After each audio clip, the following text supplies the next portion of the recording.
YouTube, what's going on? I'm the Almighty Wolf So Kicks. You can find my channel by typing in at WSK5 in all capital letters. This one might be a bit long, but I do want to discuss this in great detail for those that still love the sneaker game and everything that comes with it, at least most of it. But look, here are my thoughts on the whole complex sneakers take on the Bred Air Jordan 1 85.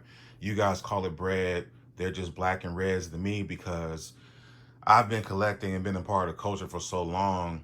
I've literally seen it go from being a black and red shoe that nobody cared about, nobody liked, to being one of the most coveted, sought after Air Jordan 1s on the planet. All right.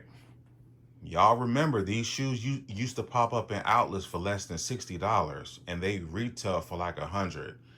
We have gone up from $100 to $250. All right. That is ridiculous, but if sneaker consumers are going to pay that price, let them pay the price. It doesn't mean the rest of us have to. But I do want to point something out. I want to point several things out. If you have as many Air Jordan 1s in the black and red colorway as I do, and these are not all the ones that I've always had. These are just the ones that have not walked the plank.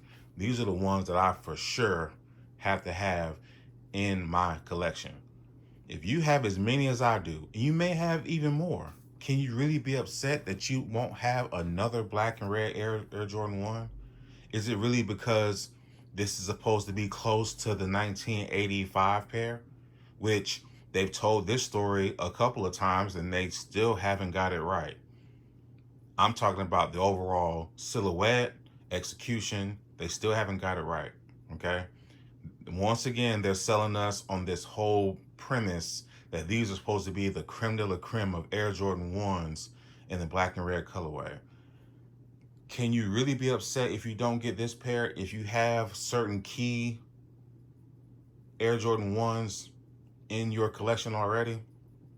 So look, I don't live in an area where I can go and sign up for this raffle and be one of 10,000 people, which is cap.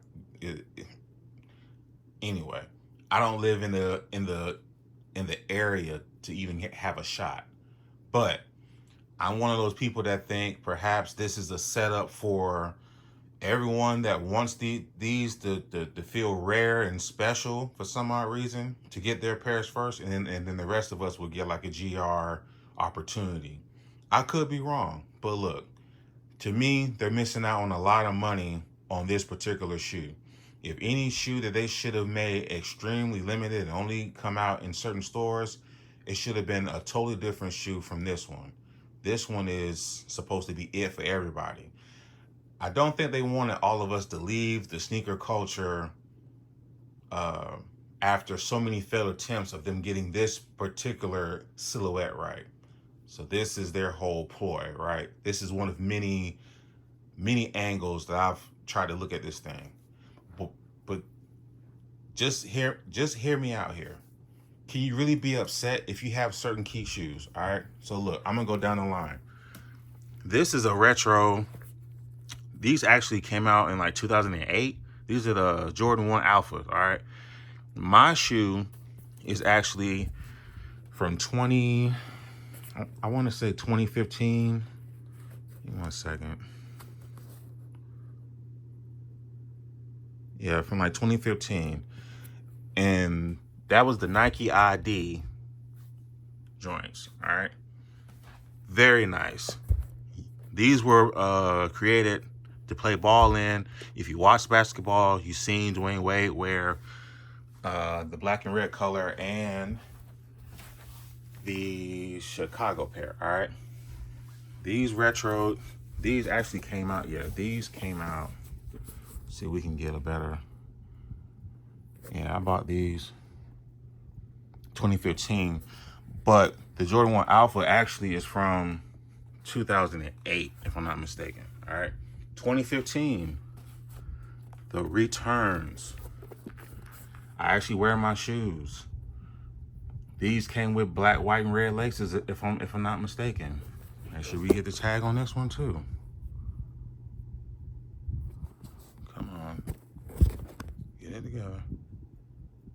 Yep, 2015. Now, the only downside to these is when you wear them and start to age, you get this crease right here. Midsole crease. One of the worst things ever. But look at the shape of the Jordan 1 on the backside. We've been asking for this shape for quite some time. And instead of them giving us an 85 back in 2015, they gave us a prototype that nobody checked for. They didn't sell out immediately, but now if you go to StockX, they're worth thousands of dollars.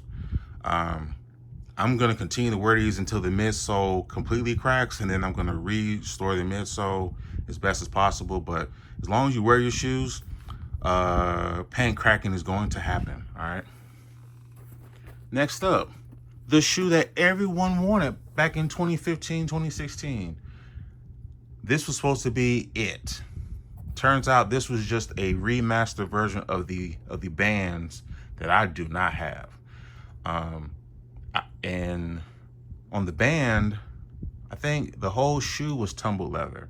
The 2016 pair, they only tumbled the red part for us, and the red coloring is off compared to what we now know as the 85s. And these were a size 13 because the leather is so soft on them. I could actually wear them a size down. It's a much closer fit, but the leather breaks in quite nicely. From my understanding, this 85 pair that's $250 is going to need a lot of breaking in because they're using a stiffer leather that you would find on high-end fashion shoes, which I think is cap too. All right. Legacy, I just had to throw these in. Legacy 312 lows. Now, I did have the 2015 OG Bred 1 lows, but I did sell them. Do I regret that? Kind of, sort of, but you'll see as I go down the line, I'm not really tripping. You can qualify this as a 1 or as a 3, but the execution of the tumbled leather was a great touch. Again, do we really need every single pair? We really don't, but you know. This was 2020. This is the 2020 black and red mid. They did not come with these laces. I bought these laces separately because they did not come with additional laces. They only came with the black laces. Even when I wear these, it's still the same effect. I know people are just like, no, because they have 8 eyelets versus 9. All right, bro. Whatever. It's still a black and red Jordan 1. Isn't that what we want? And then we have the patents. Are you really upset about not having the 85 when you have the black and red patents from like 2021? Bro. And I've only worn them one time. And people were just like, when did those come out? I'm just like, bro, these came out like a couple years ago. You tripping, right? And if you guys have not checked it out, go into the search engine and type up patent leather Bred 1 turned into matte. If you matte these, they look just like what you guys want in these 85 Breds. All right. Again, can you really be upset? And then these came out maybe 20s came out in 2023. These are the 2023 AJKO Bred 1 low. This is why I can't really be too upset. This is why I can't be too upset about not having my OG Bred lows. These definitely will do the trick. They will do the trick, bro. Still got the wing logo. 1 second. There we go. Look. So, to be honest, can you really be upset if you don't get these? If you have 1, 2, 3, 4, 5, 6, 7 or more pairs of black and red Air Jordan 1s. And this is just the Air Jordan 1 lows in black and red.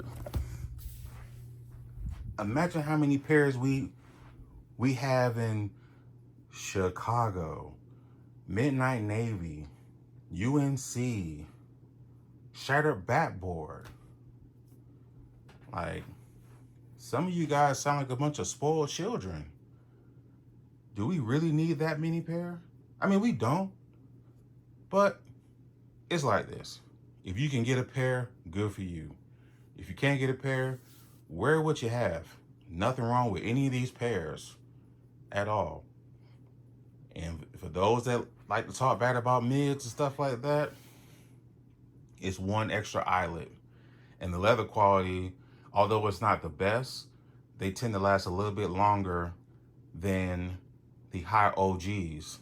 I've had to fix more high OGs from separation than any of my Jordan 1 mids. This is a fact.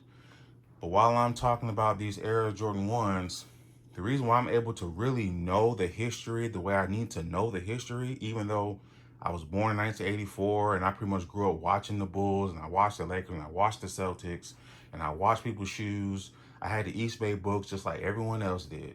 Every time the East Bay book came in, we went straight to the sneakers and we went straight to the football cleat section, right? There's this guy on YouTube that really piqued my interest a long time ago. I mean, it's been over 15 years. And I feel like this guy does not get his just due on YouTube when it comes to these sneakers.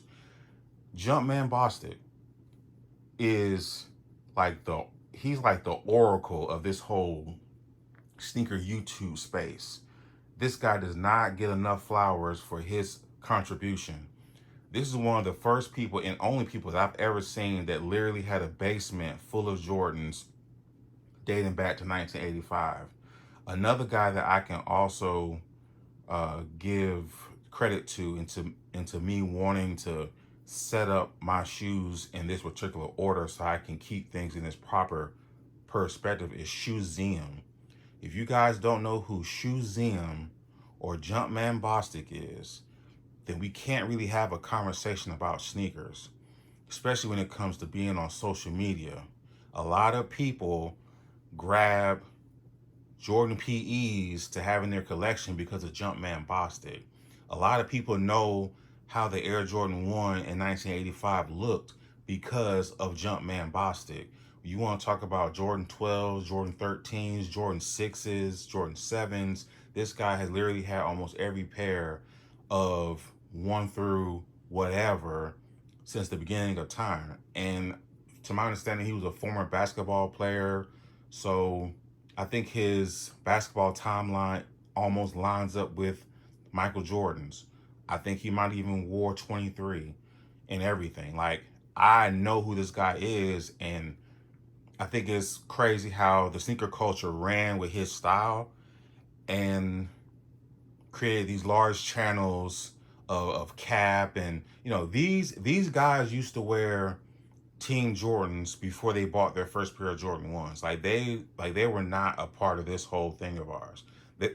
They were not buying Forest Green 14s. They weren't buying 17s.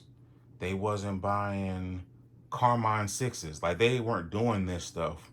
They weren't buying the East 20s. These guys just started buying Air Jordan Retros in 2013. When some of us have been buying retros as early as 2000, 2001. Some, like Skip Goes Hard, he's been collecting since the late 90s. Jumpman Bostic has literally been cemented in this thing since the very beginning, when it wasn't cool to like Air Jordan 1s. People looked at Air Jordan 1s like the Chuck All-Star. This is like some post 2011, 2013 stuff that we all see. I think Jumpman Bostic should get his credit.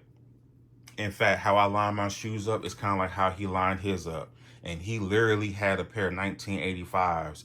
And looking at those versus the ones shown on Complex, Jordan Brand still didn't get the Jordan 1 right. And they literally have everything that they needed to get this Air Jordan 1 right. And they still did not.